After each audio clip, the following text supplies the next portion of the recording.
Hey, what's up guys? I'm at Railroad Yard again picking up some tin for the awning that I started a couple videos ago. If you haven't seen that video, we'll put a link in the description.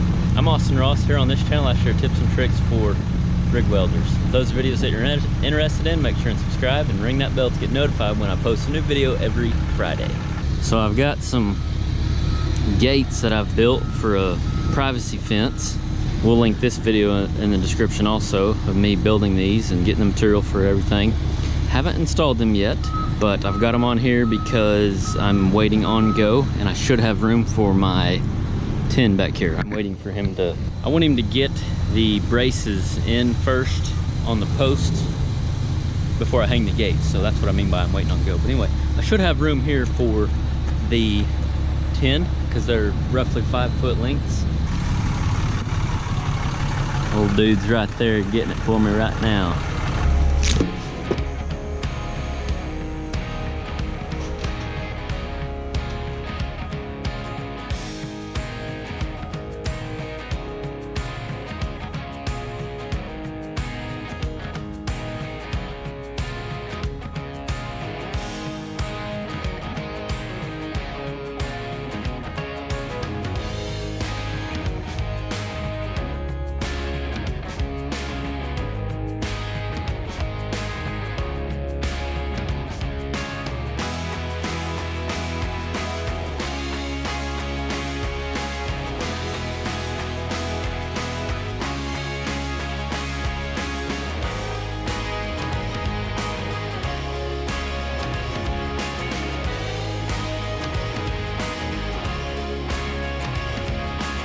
All right, first things first is I gotta go up here and add a couple of cross members in that corner.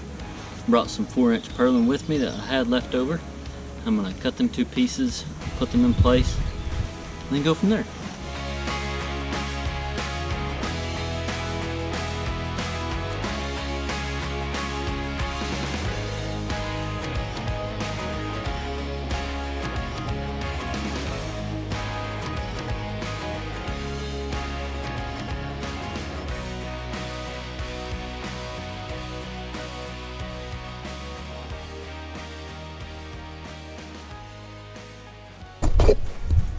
All right, after further review and a whole lot of head scratching, I think I've got it figured out, all these different pieces. So these are what's going to cover up the end of the soffit, stuff that's going to go up underneath. This is for the end, like this end and this end along the house. This is what they call a drip edge, and this, I forget what it's called, but I think I'm going to start with putting this on first. It'll go on like this, and then I'll put my drip edge. It'll overlap, it'll set like overlap on that this piece here, so it pretty much just like makes it look nicer instead of seeing the red iron. And then I'm going to put my top sheets, which are down here, I haven't opened yet, right up underneath here. They're black. I'll put all my top on, and then I'll come back and put all my soffit on underneath, and then the last thing I'll put on is those white pieces right there to more or less cap the ends of the soffit. I think that's what the proper thing is to do. I'm struggling, but I'm learning.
All right, here's the update.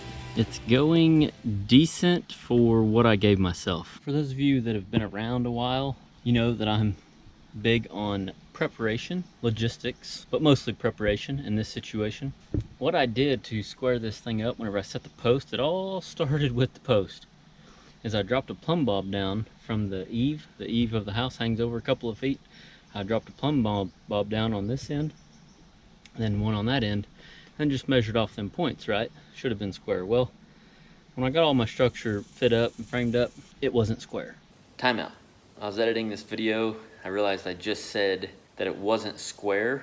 What I should have said was the top of the structure, whenever I got all my braces in, wasn't square, because the post, I did actually make sure they were square on the ground, but you go up 9, 10, I think it was 9 foot on one end and 12 on the other, and whenever I was putting in my braces, or maybe the post settled or something, it was a little bit unsquare at the top, and I didn't check my squareness as I was putting in my stuff at the top, so that's something I'm gonna have to work on better next time. But just a little disclaimer there.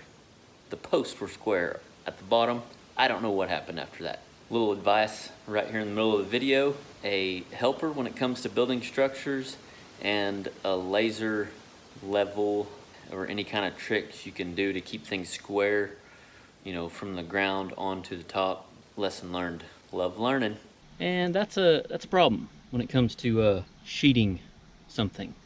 And I've always known that, but in my head I'm like, oh, I'll make it work, you know, I can miter the ends. And that's what I've been doing, and it's working, just taking 10 times longer. So here's what we got so far.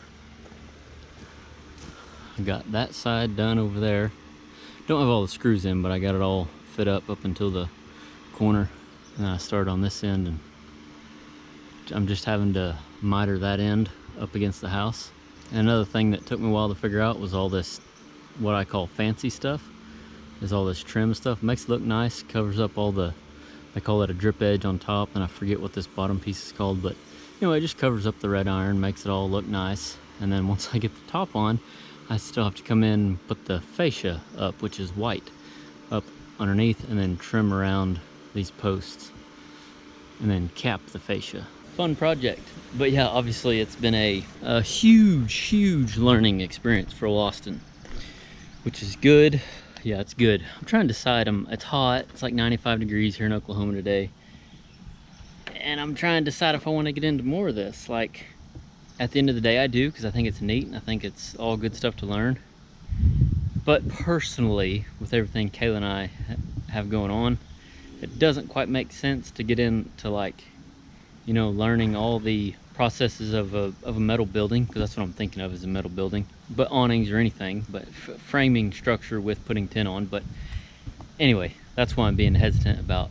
It's going good, but I don't know if I love it, because I do love it. And if I didn't have everything else going on, if I was, you know, didn't have other jobs to look at and stuff, I think I would love it a lot more. But at the end of the day, I am enjoying it and I'm ready to see it done, but it's definitely taking a lot longer than I thought it would.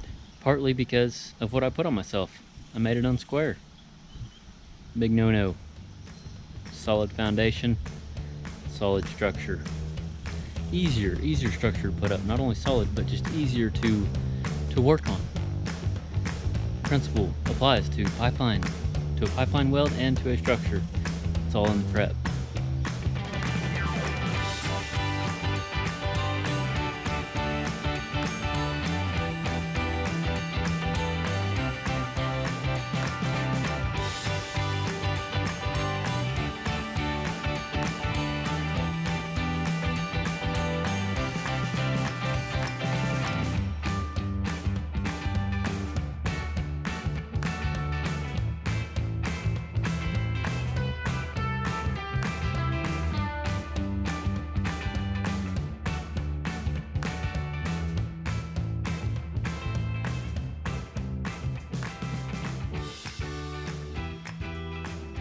All right, it is a couple days later. I came back to screw all the tin down before the high winds came, if any were on their way. I've practiced and watched videos on some like trim, because for that soffit that I plan on putting up on this awning on the bottom there, I'm gonna want some trim to cap the tin, more or less, to cap the soffit. I don't know if it's my tin snips, I don't know if it's me, I don't know, but I think my tin, because I've used my tin snips. These here, I've got a green and red for different offsets or whatever, which I've learned from watching YouTube. Learned a lot from Kyle with R&R Buildings. He does a lot of wood though, not metal, but as far as the tin aspect of it, I've learned a lot from him. So I think it's my tin snips, because I've had these forever and I've cut who knows what with them. So I think that's part of my problem. So I think I'm just going to hold off on this project. It's covered now, everything's sealed off good. I feel good about it. And I'm just gonna come back and do the soffit after I get a new pair of snips, left and right, offsets or whatever they are. Some more education, some more practice, you know, try to figure out some tricks on doing that trim and stuff. Because I don't want to do it janky, you know. I've already struggled with this unsquare structure that I set up for myself, having to miter everything. I only missed 2 screws, which I'm not happy about. Because the structure's unsquare, whenever I popped my line on top to put my screws in, it was actually, the reason was because I pulled my measurement from the bottom. I should have pulled it from the top because of the slope, it changes. But anyway, I only missed 2 out of all these screws, which I'm happy about. I still don't like that there's 2 that I missed, because when you miss it, you got to leave the screw there, and that just looks janky, especially on a roof. You got to leave the screw there on the roof because water, you know, you can't leave the hole. So anyway, luckily I'm going to be covering it up sooner than later with that soffit, but not happy about it. All lessons learned though. I'll go over here and show y'all the project. I'll quit rambling, but just wanted to give y'all an update. Here's the one that I missed. Luckily it's out here on the end, so you know, it's not as big a deal, but it's still aggravating.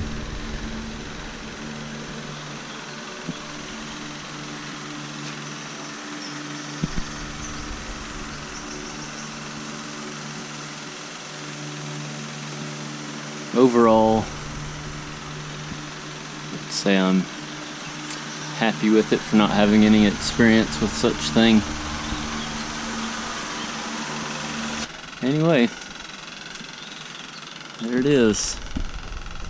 My advice for this week is I want to point out the, I don't know if the word is appreciation or the importance of like delegating and or leaving, like when it comes to doing jobs, like watching Kyle's channel with R&R Buildings.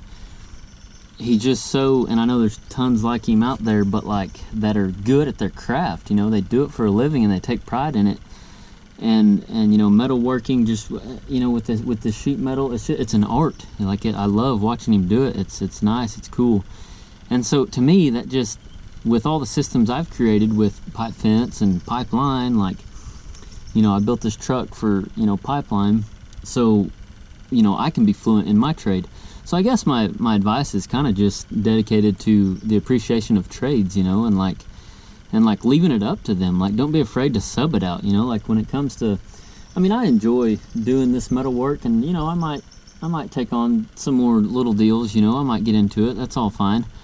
But I don't know, just after watching Kyle's channel and knowing what all, you know, all the years I've spent when it comes to learning my trade and doing what I do, I kind of just want to stick to that. And like when it comes to this, just, you know, don't do jobs like this, you know, leave it to the experts.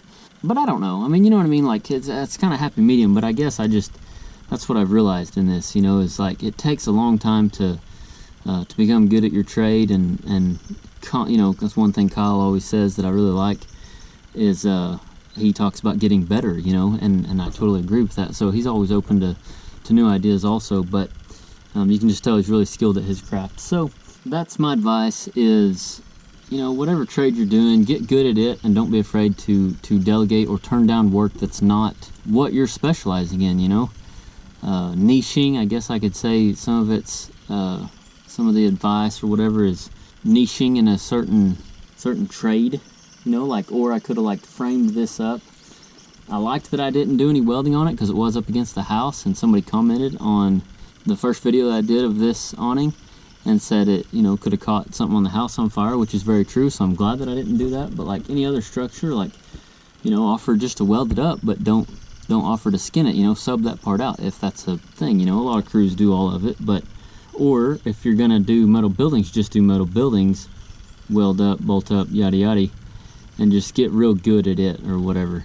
I hope this all makes sense. I feel like I'm rambling, but I really appreciate people that get good at their craft and try not to branch out, like get so good at it that you get a demand for doing your trade where you don't have to do odd jobs. And what I mean by odd jobs is like jobs that you don't specialize in. Like somebody asked me to do this and I said sure, because yeah, I can build a structure, but thinking it all the way through and realizing I don't have all the proper tools and proper tricks and stuff, it just makes it last a lot longer, and it's just not as good for the customer. So, and there's a time and a place for everything. Building stuff for yourself on the farm, whatever, to get experience or to save a little money if it makes sense with what you got going on. It's all fine and dandy, but I just appreciate people that take pride in their work and just constantly taking time to get better at their trade. I just really appreciate trade workers and people that take pride in their work. So that's my advice / thought for the week. Thank you all for watching, and remember, learn something every day.